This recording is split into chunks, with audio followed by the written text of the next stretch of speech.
Higgins is the top free agent wide receiver this offseason, but he has the most to lose when it comes to his fantasy value. We discuss why, plus reveal other top players that could fall in value this offseason on today's episode of Locked On Fantasy Football.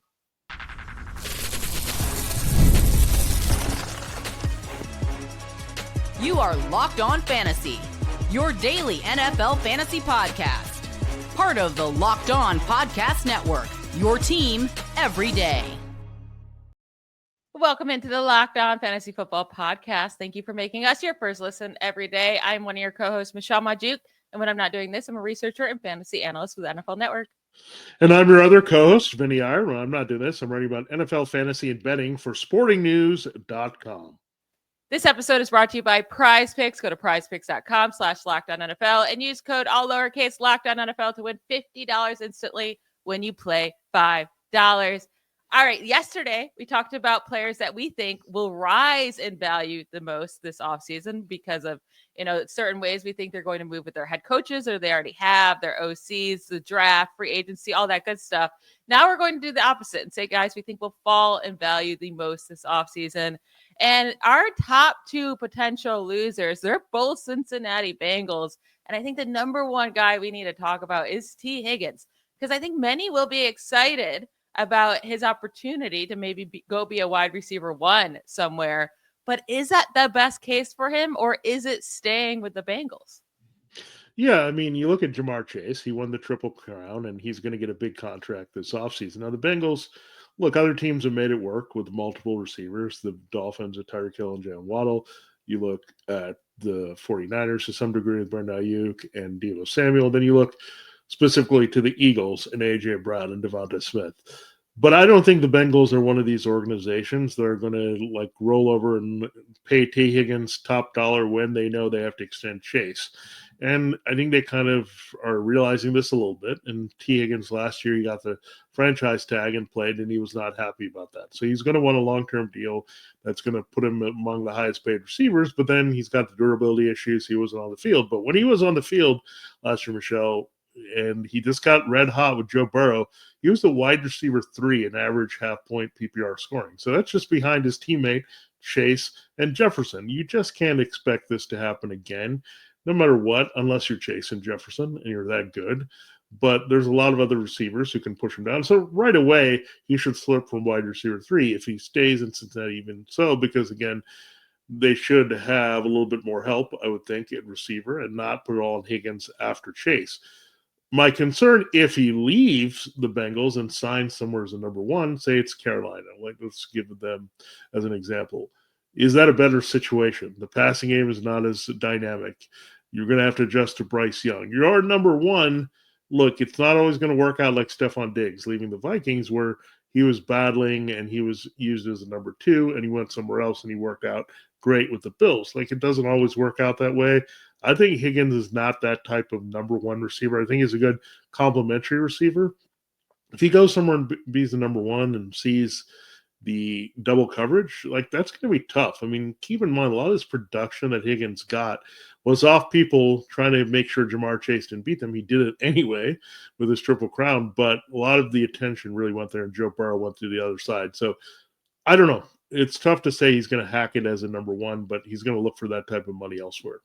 Yeah, I think there's a lot of bad spots he can land if he was to leave the Bengals, right? We're going to be excited if he's a wide receiver 1, but teams that desperately need a wide receiver 1, I mean, that's the Patriots, that's the Browns, that's the Raiders, the Panthers, the Cardinals, the Titans. Those aren't really great spots for him. Some teams that may be a good landing spot, Ravens, maybe Packers, Bills would be the best one, right? Chargers, but all of those teams still run way more than Cincy. There are still really good landing spots where his value could rise, right? If he goes to the Bills, his value is going to rise like crazy. He's going to be drafted early for sure. But Joe Burrow had 652 pass attempts this year. He was the only quarterback over 585. And he also completed nearly 71% of those passes at 460 completions. The next closest guy was 407 completions. Mahomes was 4th at 392. So nearly 70 fewer completions. So that is a big deal, right? I do think him staying with the Bengals would keep his value about the same, which it should be. But there's a chance, a very good chance that his value could drop this offseason if he goes to a bad team, and it should. And then his current teammate, I should say, we'll see if they still are this next upcoming season. But Chase Brown, I do think we have to worry about him. I mean, he was on the field nonstop once Zach Moss's injury happened, right? I'm not worried about Zach Moss coming back and stealing his work or anything, but I am worried that the team saw that Chase Brown just didn't do enough.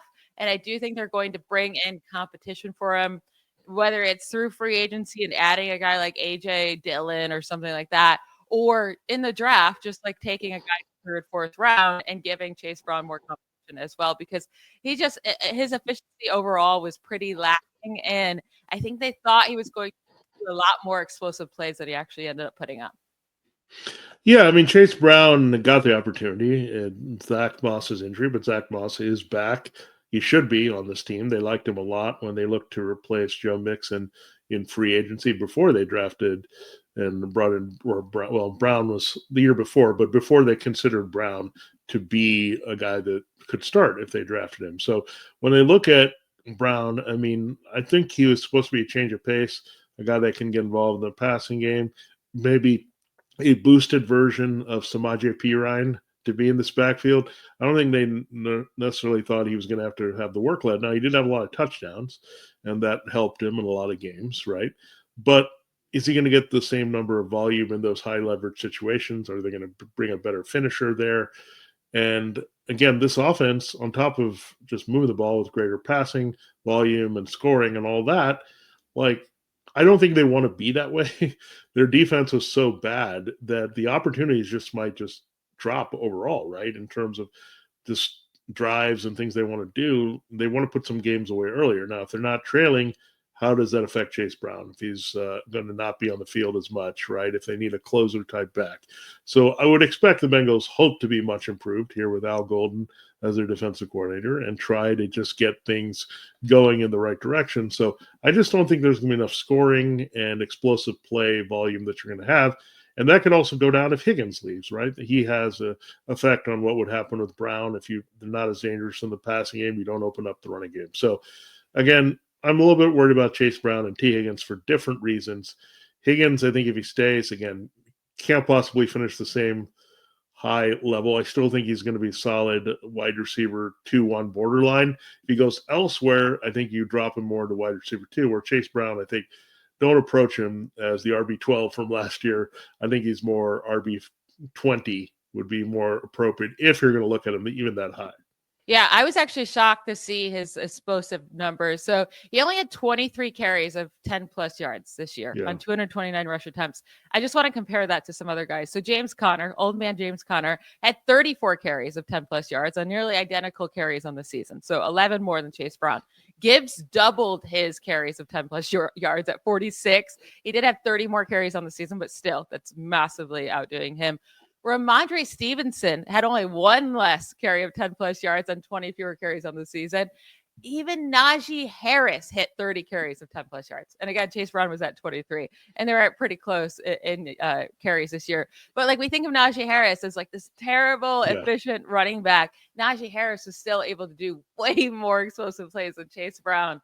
So I do think that's a worry, because that's the one thing he really offers. And if he can't do that, then I think he's going to go back to being just like the guy that can come in and offer you big plays, but I don't think he can be a lead back, because then that takes away his explosiveness. So I think they're going to go back to, a split backfield with Chase Brown coming in at times when they really need him to make that big play. But we're going to get into some other running backs and wide receivers that we think could lose value this offseason.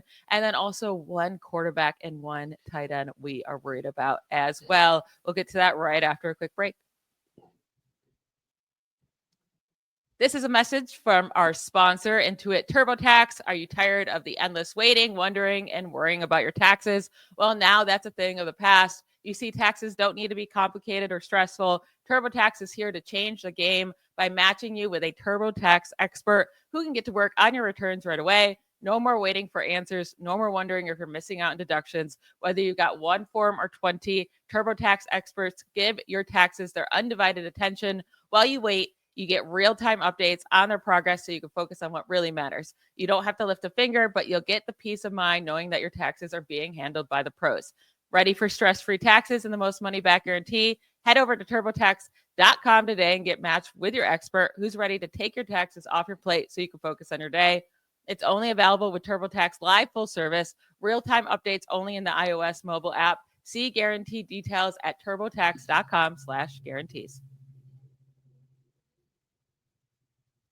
All right, another running back that could lose some value this offseason. And it's starting now because they have a new offensive coordinator in Detroit. It's David Montgomery. And we're saying if they lose Ben Johnson, if they don't promote a guy from within, then maybe this new OC will come in and say, well, Jahmyr Gibbs is so stinking good. He needs to be on the field more. And I think that's going to be the case. And so much of David Montgomery's production for fantasy has come from rushing touchdowns. And we kind of like the hire of John Morton, right? Don't get me wrong, as OC, but we do still have to expect their offensive production is going to decline from those. I mean, Ben Johnson's offense was absolutely amazing. They're number one in scoring the last 2 years. So I do think we're going to see fewer scores, obviously, for the Lions, and that's just going to allow David Montgomery to have fewer rushing touchdowns. And Jahmyr Gibbs just showed that he could be a true workhorse back while David Montgomery was injured this year. Yeah, and we saw with Raheem Mostert last year, like it just totally dropped off. Now, Mostert's a little bit older, different situation. The Dolphins, however, didn't have a lot other than Devin Achane, and we saw Achane basically take over the backfield and get all the key touches. Now, I know David Montgomery's a little bit younger.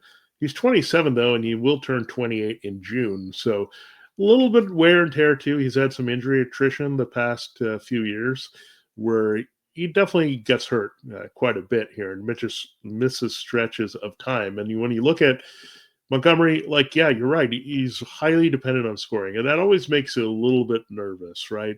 A guy just scores too much. And like, what if that scoring gets slipped away? What if they're in games where they are behind a little bit more and can't put away teams as easily? They've got to sort out some defensive issues as well. So you're concerned about all those little things that could add up to Montgomery having a slip here. And if they get less scoring opportunities, that means there's less chances for him to score touchdowns. He had a ridiculous streak of like basically scoring every week. Like you'd count on him. Like that's one thing in fantasy. You knew you were going to start with an automatic 6 points with David Montgomery every week and build from there. So again, he finishes RB 18 and half point PPR.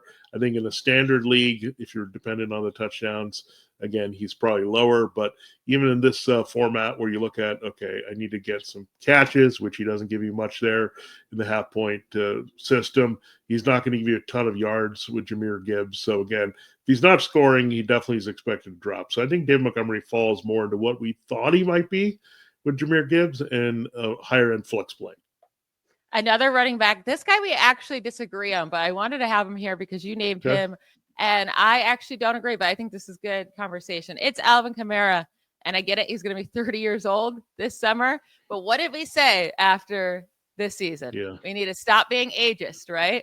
Because guys that are going to get the volume, it'll still work out for them. And I can't see, I mean, the Saints extended him. So stupid. They need to be a rebuilding team and they don't want to be, right? So they extended their running back that's 30 years old for literally no reason and paying him. But I also just can't see them. They're not going to go out in free agency and sign anybody. Maybe they draft someone, but it's not going to be early. They have a lot of holes. And I think with Kellen Moore coming, because it seems like they're looking at him to be the head coach, people are going to be like, look what he did with Saquon Barkley. Had nothing to do with Saquon Barkley, FYI. But I think in fantasy managers' brains, they're going to say, look what he did with Saquon Barkley.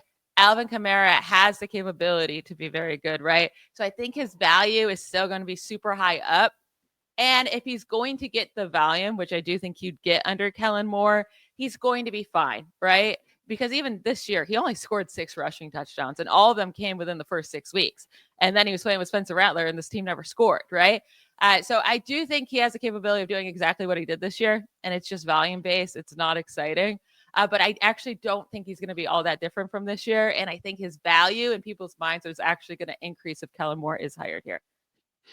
Yeah, I'm just putting him on the list for multiple reasons. The age is there that you have to be concerned with. And if he's extended the shelf life, that only makes it a greater chance that the drop off is coming, and it can be pretty steep. And this is not a guy that was really seen limited touches. I mean, he was catching balls at a high volume since his rookie season. So that was all the way back now in 2017. So he's been around for a long time as a fantasy performer. I think Kellen Moore did do one thing with Saquon Barkley. Michelle, you mentioned it.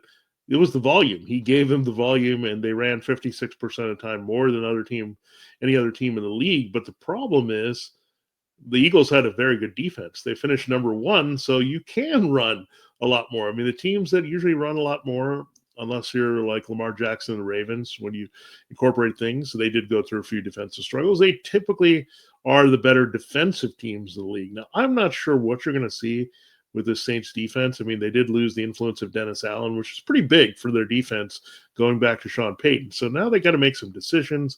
They got a massive cap number here.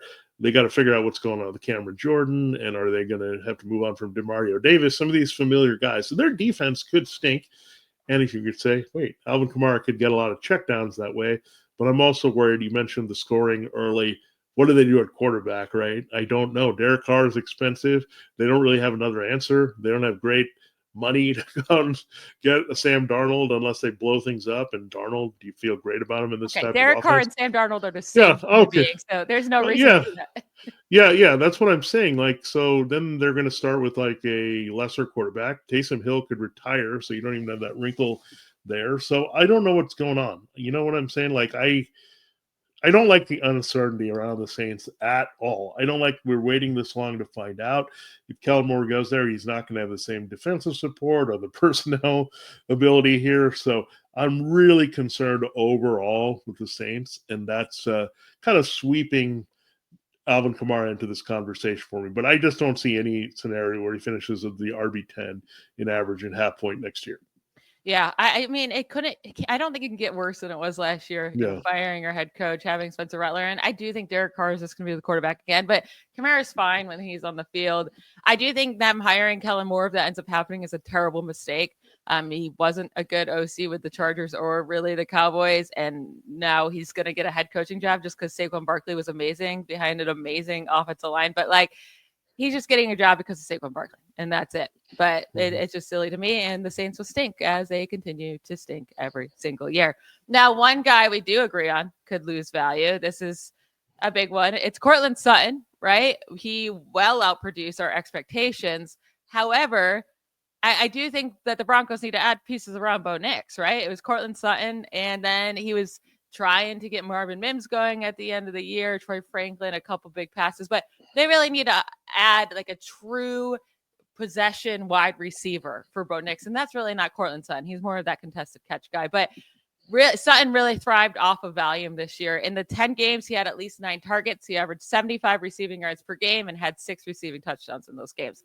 In the 6 games, he had fewer than 9 targets. He averaged 48 receiving yards per game and just 2 touchdowns in those games. So he was just thriving off of volume. And if they add another really good wide receiver through the draft, through free agency, that's going to bring down Sutton's volume. And I think his value will decrease by quite a bit. Yeah, there's a couple of misleading things with Courtland Sutton. When you look at the wide receivers that were able to stay healthy, which is great, which you're looking for as well in fantasy, he finished as the wide receiver 13 overall. That means you had him available for all the season, and he produced pretty well when you look at it. But then when you dive a little deeper, I think he also exceeded expectations here as a wide receiver 23 and half point PPR on average. So that still put him in the wide receiver 2 range of the top 24. So when you look at Courtland Sutton, can he finish that way again? I think they'll spread the ball around a little bit more. Keep in mind they made the transition away from Jerry Jeudy, so they were trying to figure out what do they do with these younger targets, right? Look at Devon Vele. He took over in the slot. You had the Marvin Mims occasionally on the field. Troy Franklin was a chemistry guy with Bo Nix from college, so that's the guy that we need to look at a little bit more, pointing in the right direction. So I would think they upgrade, and the other thing they didn't have is a receiving tight end, and I think they'll get that player, whether it's the draft, Colston Loveland or Tyler Ward, are sitting on a tee for them in the first round, or do they go out in free agency? Not a lot of options there to upgrade tight ends. So I think they do that. So that's going to diversify the targets. They'll spread it around a little bit more, have Vele maybe have a bigger role in the slot. So I can see all these things happening for the Broncos. And the other thing is they should run the ball better this year, right? They have good run blocking group up front. They just need to get better backs. And between Javonte Williams and Audric Estime and Jaleel McLaughlin, and then at the end, Tyler Bidet, they didn't have a lot there in that backfield. So I think they'll be a better running team. They'll have a guy who can catch passes there as well as tight end, upgrade maybe the number 2 receiver, and then you have Franklin Vele maybe being bigger targets here for Bo Nix going forward.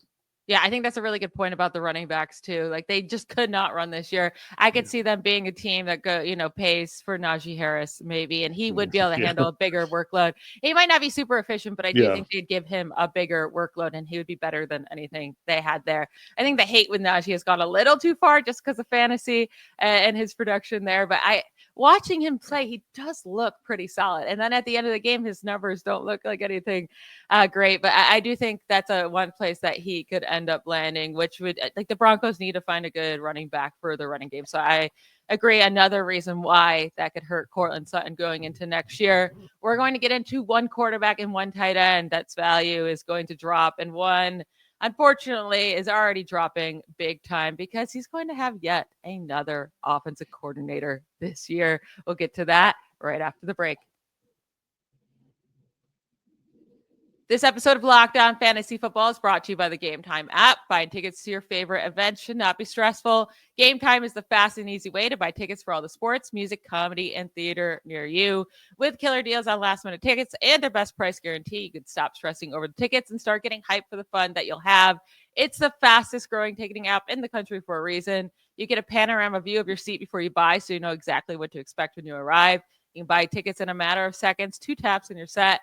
And they have the best ticket coverage in the business in case anything goes wrong. They have event cancellation protection, 24-hour return guarantees, and even job loss assurance. You get to take the worries and the guessing work out of buying tickets with Game Time. Just download the Game Time app, create an account, and use code LOCKEDONNFL for $20 off your first purchase. Terms do apply. Again, create an account and redeem code LOCKEDONNFL. That's LOCKEDON NFL for $20 off. Download Game Time today. What time is it? Game Time.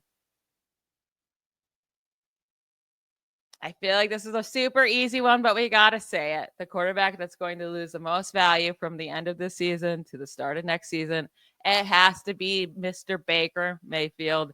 Loses his OC yet again in Liam Cohen. He had by far the best year of his career with 41 passing touchdowns, 3 rushing touchdowns, so 44 touchdowns on the season. He had 378 rushing yards too. That's more than double of any season in his career. And he averaged 21.5 fantasy points per game.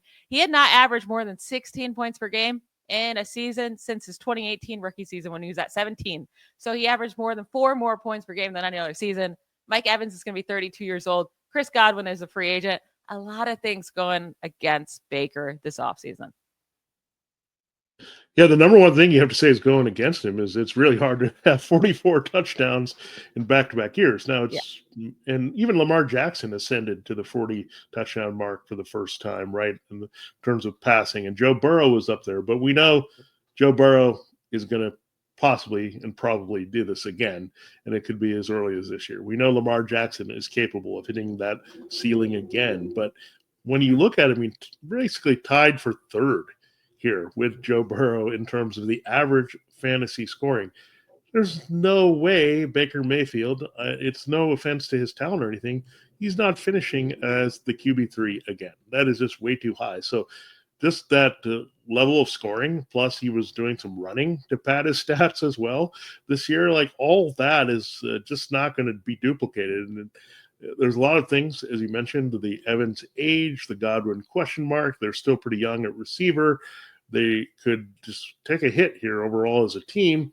And also, you look at their running game. They could be a little bit better in that area this year. And Liam Cohen, losing him, Dave Canales, I mean, both of these guys used working with Baker Mayfield to get starting jobs elsewhere as coaches. So Will they get another guy who's going to do this? I heard the Chip Kelly rumor. Ugh. No, I don't know if that's going to work out for him. So I think he got basically the two best coordinators he could get because he had some familiarity with Cohen when they were in the Rams together. So that helped. You had Canales. I think he was even a good fit. He would have been a good fit if they had Bruce Arians and the Byron Leftwich system. But I don't think going forward they're going to get somebody at that level. So I'm just a little concerned overall about the offensive production efficiency, maybe a hit at wide receiver, all these things. So basically, Baker Mayfield is the perfect storm quarterback of things that are working against him for his stock watch. And then even their defense is so incredibly bad this year, too, that Baker had to just keep throwing and throwing and throwing. And if they fix up their defense at all, too, that could change. So just pretty much everything is going against Baker and saying he's going to come falling down. Just he could still be a solid enough quarterback, a streaming quarterback. But I do think his value will come crashing down this next season. And then for our tight end, it's got to be Jonnu Smith. Right. He got so many targets this year in certain games. There was 6 games where he had 8+ targets. In those games, he averaged 78 receiving yards per game. He had 5 touchdowns, averaged 16.5 fantasy points per game and half PPR.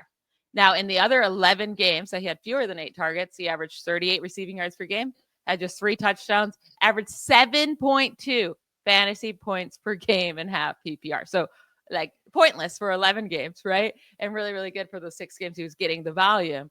The Dolphins offense was broken this year. I don't think they can go into this offseason thinking like, let's give Jonnu Smith those 8+ targets a game. That really worked. Like that did not work. They need to figure out a new way.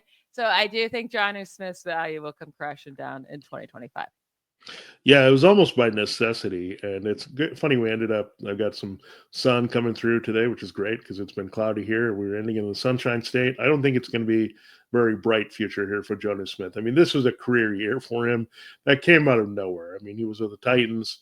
He was with the Dolphins for a brief period now, and then he was not very good with the Patriots. So we knew that maybe he had some potential. Remember, there was a bit of a sleeper where they used him as a hybrid fullback, running back, goal line package. Well, they ended up using a lot of their passing game around him because Tyreek Hill was bad and he couldn't stretch the field. He had the quarterback issue there with Tua missed a stretch of games. So their offense got compressed, and then they stayed that way with Mike McDaniel. They were almost afraid, gun shy with Tua to push the ball downfield. Waddle kind of disappeared. So basically you had Devin Achane and Jonnu Smith catching all these shorter passes from Tua. It was just an ugly offense, and they're not going to win games doing that going forward. So Jonnu Smith, I mean, tight end 4 in total half-point PPR scoring, tight end 6 in average scoring. He is the most random fantasy scorer, no doubt, from the 2024 season. So when you look at that, I mean, it's kind of like that Eric Ebron year when he had like 13 TDs.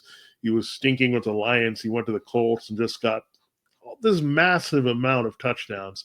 And they're always like fluky ones like this. But Jonnu Smith is like neon lights, sunlight, everything is like flashing. Do not draft this guy. It's going to be over, probably one and done for his fantasy value in his career. So again, good for Jonnu that he had that career year. He's bounced around. He's had some athletic talent. He was supposed to be the next Delaney Walker. He's not going to be that in fantasy. He's not going to give you multiple good seasons. So go away from him. It's over. Jonnu Smith, fantasy value, 2024 to 2024. That's it. Yes. It will be interesting because if the Dolphins go into this giving, Jonnu Smith this many targets again next year, they're going to be terrible again. So I agree. It's just not going to happen, or it shouldn't happen, I guess we should say. That is it for today's episode. I want to thank you all for making Locked On Fantasy Football your first listen every day. If you're watching us on YouTube, hit that subscribe button. If you're listening to us on a podcast app, give us that like, give us a review, all that good stuff. We will be back tomorrow. Talk to you then. Bye, y'all.